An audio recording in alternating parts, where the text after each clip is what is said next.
इस वीडियो में देखते हैं कि क्लाउड बस्ट होता क्या है। एक्चुअल में जो शब्द है क्लाउड बस्ट ये होता क्या है?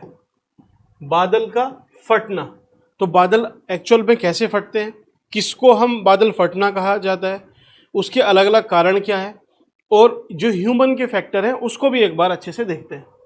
सबसे पहले क्लाउड बस्ट आपको अगर समझना है तो उसके पहले आपको समझना होगा कि क्लाउड बनते कैसे हैं, फिर बारिश कैसे होती है, और उसके बाद भारत की स्थिति समझनी पड़ेगी, तभी आप इस क्लाउड बस्ट को अच्छे से समझ सकते हैं।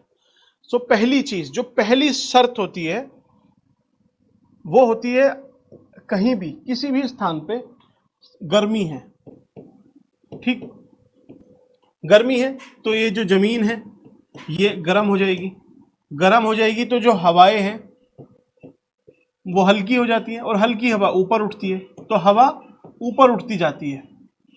आप अगर ये जमीन की सतह है इसको मान के चलते हैं तो इसके ऊपर हवा उठती चली जाएगी, और हो सकता है 4 से 5 किलोमीटर ऊपर, इससे कम या ज्यादा आपके बादल बनने स्टार्ट हो जाते हैं। बादल मीन्स कैसे? आपने देखा होगा घर में जब आप चाय बनाते हो तो जैसे ही पानी आप गर्म करने के लिए रखते हो तो जो भाप है वो उठती है, धीरे धीरे उठती है, और उठ के जो अगर उसके ऊपर आप एक ढक्कन रख देते हो तो उस ढक्कन पे सारी जितनी भी वाटर ड्रॉपलेट्स है, पानी की बूंदें हैं, वो जमा हो जाती हैं। आप कभी उसको उठा के देखना। बस वैसे ही बनता है बादल। इसमें चाय बनाने में हाइट थोड़ी सी कम रहती है और एक्चुअल लाइफ में वही हाइट थोड़ी सी ज्यादा है, बस इतना सा है। अब आपके बादल बने तो जो बूंदे ऊपर हैं तो ऑब्वियसली वो टपकेंगी, कहीं ना कहीं बरसेंगी, तो वो जो बरसती है उसी को हम वर्षा बोलते हैं। ठीक है, रेनफॉल बोलते हैं, प्रेसिपिटेशन बोलते हैं, ये सब अलग अलग नाम दिए जाते हैं। तो पहली चीज समझ में आई कि बादल बनते कैसे हैं। अब आप सोचो, इंडिया का एग्जांपल लेते हैं। इंडिया में ये जो स्थिति है गर्मी, तो कब हमारे देश की जमीन गर्म होगी? तो कब होती है? मई, जून, जुलाई। ठीक, इस टाइम पे सबसे ज्यादा गर्मी रहती है। तो इस टाइम पे जो हमारी जमीन है, इंडिया की लैंड है, वो गर्म हुई। गर्म होके ये गर्म हवाएं हल्की होती हैं तो ऊपर उठना उन्होंने स्टार्ट किया, उठती गई, और ये एक दो दिन में नहीं होता, इन 2 महीने में, 2.5 महीने में लगभग ये बादल बन के रेडी हो जाते हैं। ठीक, तो इनसे बारिश तो हो ही जाती है। फिर क्लाउड बस्ट कैसे होता है? तो अब उसके लिए समझते हैं दूसरा फैक्टर। बस दो ही चीज आपको समझनी है। दूसरा फैक्टर है, देखिए इंडिया की आप लोकेशन देखिए, ये इंडिया है। यहां पे हम मॉनसून किसे बोलते हैं? भारत में जो बारिश होती है वो मॉनसून से होती है। मॉनसून क्या होता है? देखिए ये जो समुद्र है यहाँ पे पानी है। ठीक, जहां भी पानी है उसके ऊपर से जो हवाएं चलेंगी तो वो इस पानी को थोड़ा बहुत अपने साथ लेके चली जाएंगी। ठीक, और जब वो भारत की तरफ आती हैं तो यहाँ पे बारिश करती हैं। सिंपल सी चीज है। ठीक है, अब इसमें पानी ही तो है। अगर हवा समुद्र के ऊपर से जा रही है तो उसका पानी वो थोड़ा बहुत, उसको मॉइस्चर बोल देते हैं कुछ लोग वाटर वेपर बोलते हैं, तो अलग अलग नाम दे सकते हैं, ह्यूमिडिटी भी बोलते हैं। सिंपल सी लैंग्वेज में अपने साथ उस पानी को थोड़ा बहुत भाप की फॉर्म में ले आते हैं और यहाँ पे बारिश कर देते हैं। इसी को बोलते हैं मॉनसून। ये भी क्यों हो रहा है आप देखिए, क्योंकि गर्मी, मई, अप्रैल, मई, जून, तीनों महीने गर्म थे।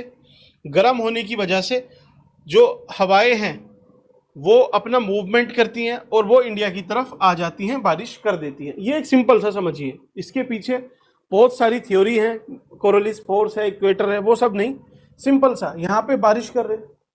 ठीक, तो दोनों फैक्टर आपको समझ में है। एक फैक्टर और समझ लेते हैं, चलिए, जब आपने दो समझे हैं तो एक तीसरा फैक्टर और समझते हैं जो यहाँ पे आपको यूजफुल होगा। आपको दिख रहा है ये वाला हिस्सा, ठीक, ये क्या है? यूरोप, जहां पे लंदन वगैरह है। ठीक, ये अफ्रीका बोलते हैं, ये पूरा अफ्रीका है। ये सऊदी है, जहां पे लोग जाते हैं, मक्का मदीना भी सऊदी में ही है, लोग नौकरी करने भी यहाँ पे काफी लोग जाते हैं। ठीक। तो यहां से आपने सुना होगा ये ग्रीस है, यहां से अलेक्जेंडर भी भारत आया था, तो लगभग उसी को कॉपी करती हुई कुछ हवाएं हैं जिसको जेट स्ट्रीम का नाम देते हैं, वो भारत की तरफ आती हैं। ठीक। अब देखिए समुद्र से आ रही हैं, मीन्स छोटा मोटा ये सागर है, मेडिटेरेनियन सी बोलते हैं इसको। तो यहां से जितनी भी भाप है या पानी है उसको अपने साथ ले आएंगी। इसको पानी को चलिए ग्रीन से कर देते हैं शो, ये पानी अपने साथ लेके आई। ठीक। और यहां पे इनको एक चीज का सामना करना पड़ता है, वो है हमारा हिमालय। अब हिमालय है इतना बड़ा, ठीक, हाइट बहुत ज्यादा है इसकी, तो ये जब यहां टकराएंगी तो टकरा के यहां पे बारिश कर देती है। ठीक। यहां तक बात समझ में आई। तो तीन तरीके से बारिश हो रही है। एक तो डेली वो गर्म हो रही है जमीन, हवा ऊपर उठ रही है और किसी टाइम 1-2 दिन में 10 दिन में बारिश हो जा रही है। दूसरा जो मॉनसून है उसकी वजह से हो रही है। तीसरा इसकी वजह से हो रही है, इसको नाम दे देते हैं हम जेट स्ट्रीम। तीन फैक्टर हैं, यही तीनों फैक्टर क्लाउड बस्ट के लिए बहुत ज़्यादा रिस्पॉन्सिबल है। क्योंकि आपने देखा होगा बादल कहाँ फट रहा है, हिमालय रीजन में ही फट रहा है। आप जम्मू एंड कश्मीर ले लो, ठीक है, हिमाचल प्रदेश और उत्तराखंड, यहीं पे जितनी इवेंट है यहीं पे हो रही है। तो ये सब क्या है, ये हिमालय का क्षेत्र है। ठीक, ये सब हिमालय है। तो इसी वजह से देखिए ये जेट स्ट्रीम जो आ रही थी यहाँ पे टकराती है, टकराने के बाद यहाँ पे ये बारिश कर रही है। अब जो लोग जानते हैं जेट स्ट्रीम का काम, उन्हें लगता होगा कि दिसंबर, जनवरी, फरवरी उस टाइम पे वेस्टर्न डिस्टर्बेंस बारिश करती है, अभी तो नहीं करती है।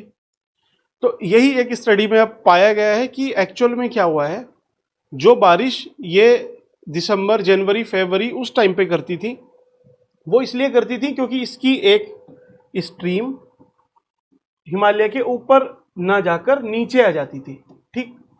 अब क्या हुआ है, ड्यू टू क्लाइमेट चेंज ये स्ट्रीम अभी हिमालय से टकरा रही है और टकराने के बाद यहाँ पे ज़्यादा नहीं लेकिन थोड़ी सी बारिश कर रही है। तो पहला फैक्टर हुआ ये। दूसरा फैक्टर, अब जब ये टकरा रही है, देखिए यहां तक आई, ठीक, यहां आती है तो ये बादल ही तो हैं, बादल हैं यहां पर। दूसरा एक जो रेयर इवेंट है वो क्या हो रहा है इस बार, कि यहां से जो मॉनसून है, ये जो मॉनसून है, मॉनसून भी इस टाइम आया हुआ है। ठीक। तो इन दोनों का यहां पे कहीं जाके मिलन हो रहा है इस एरिया में, इस वाली बेल्ट में। यहां से आया, नीचे से आया मॉनसून, ऊपर से आई वेस्टर्न डिस्टर्बेंसेस, और ये दोनों मिले यहां पर, और जब दो यार मिल बैठते हैं तो क्या होता है, क्लाउड बस्ट। ठीक। तीसरा एक फैक्टर है इसमें, एटमॉस्फेरिक रिवर। मतलब रिवर क्या है, नदी, एटमॉस्फेयर मतलब हवा में। इधर अगर कोई नदी है तो वो क्या होगी, कुछ नहीं है, जो बादल है, एक नॉर्मल बादल देखो आप, ये क्लाउड है, ये नॉर्मल है। ठीक। अब यही ज्यादा आपस में इकट्ठे हो जाए, एक साथ रहने लगे, ठीक है, कम जगह में ज्यादा लोग रहने लगे, तो एक पूरी नदी सी तो नहीं, इसमें एक्चुअल में क्या है, बादल के अंदर पानी है। अब वो पानी जब एक साथ इकट्ठा हो जाएगा तो एक नदी का रूप ले लेगा, और नदी का क्या काम है, चलना, एक जगह से दूसरी तरफ वो चलती रहती है, प्रवाहमान है। तो ये जब प्रवाह करता है, फ्लो करता है, तो इसी को नाम दे देते हैं, बड़े बड़े वैज्ञानिक इसको नाम दे देते हैं एटमॉस्फेरिक रिवर। तो क्या है, एटमॉस्फेयर में और रिवर है, तो रिवर किस चीज की है, क्लाउड, और क्लाउड में क्या है, पानी, तो इस वजह से इसको नाम दिया हुआ है एटमॉस्फेरिक रिवर। तीसरा फैक्टर यहीं से निकल के आता है, वो है एटमॉस्फेरिक रिवर्स।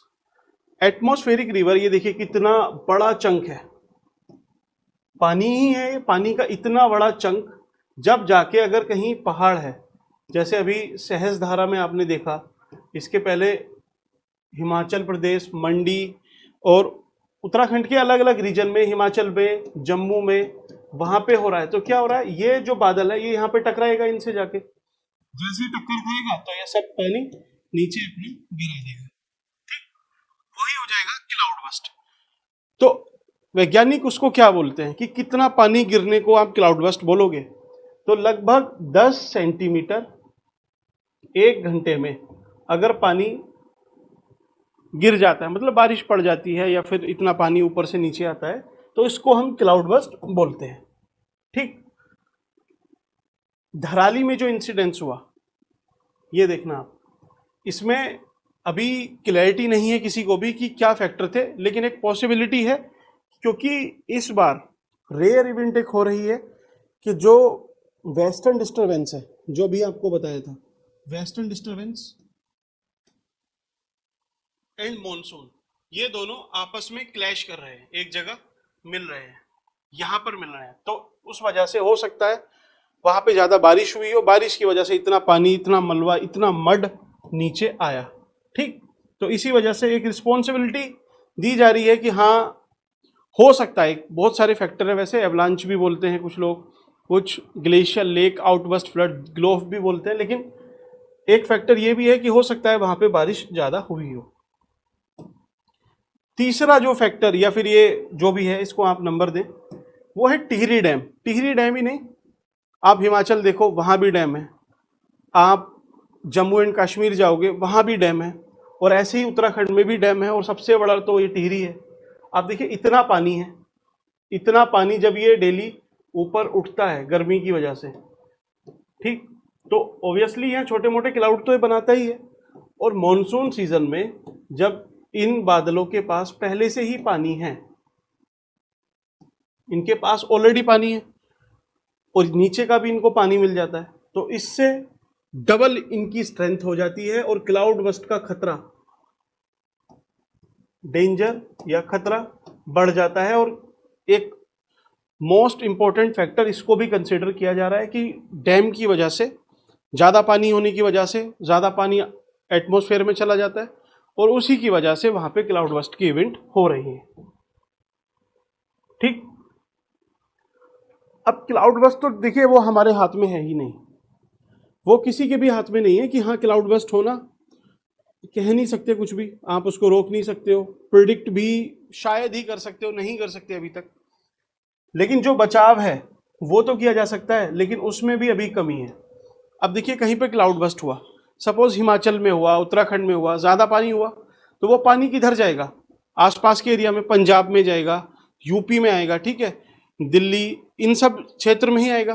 तो जो प्लेन में रहने वाले लोग हैं वहां पे देखिए, जो नदी का फ्लड प्लेन है वहां पे घर बनाए हुए हैं, अब यहाँ पे घर बनेंगे तो ऑब्वियसली डूबने ही है, तो पहला है फ्लड प्लेन में आपका घर बनाना, हैबिटेशन होना, ठीक है, क्योंकि नदी का जो एक अपना प्रवाह तंत्र है, जो एक उसका एरिया है, आप अगर उसको कैप्चर करोगे तो पानी तो अपना बदला लेता ही है, वो अपना रास्ता कभी नहीं भूलता, तो उसको ये क्लेम कर रहा है। ठीक, दूसरा, अब सपोज ये पहाड़ ही है, पहाड़ में देखिए एक पानी जितना भी बरसेगा पहाड़ पे, तो वो ऑब्वियसली नीचे आएगा, घाटी में आएगा और फिर निकल जाएगा। आपने जो इसके निकलने का रास्ता है उसको ब्लॉक कर दिया है, क्यों, अलग अलग कंस्ट्रक्शन कर रहे हैं, ड्रेनेज सिस्टम ब्लॉक किया हुआ है, अब आपने रास्ता ये बंद कर दिया, यहाँ से जो पानी आना है,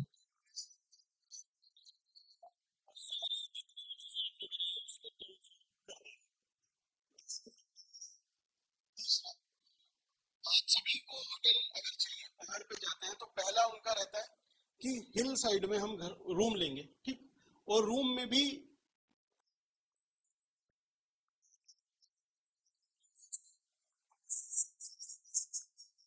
अभी कंस्ट्रक्शन हो रहा है, ये देखिए जो ऐसे ही फ्रीजर है, इतना फ्रीजर है, उसके ऊपर आपने कंस्ट्रक्शन किया है, तो इतना स्ट्रॉन्ग कंस्ट्रक्शन नहीं कर सकते हैं, फिर भी लोग कर देते हैं, और फिर बाद में जब ज्यादा रेनफॉल होती है तो ये स्ट्रक्चर गिरने लगता है, ठीक है, तो ज्यादा लाइफ एंड लाइवलीहुड का लॉस होता है, जीवन और जो जीवन यापन करने वाली चीजें हैं उन सबका ज्यादा लॉस इसकी वजह से भी हो रहा है। ठीक है,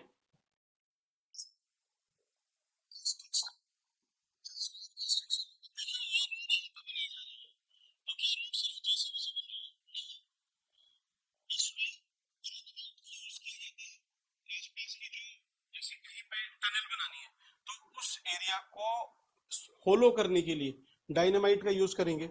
मीन्स बम आप लगाओगे, बम से उस रास्ते को फोड़ते हो, फिर वहां से टनल बनाते हो।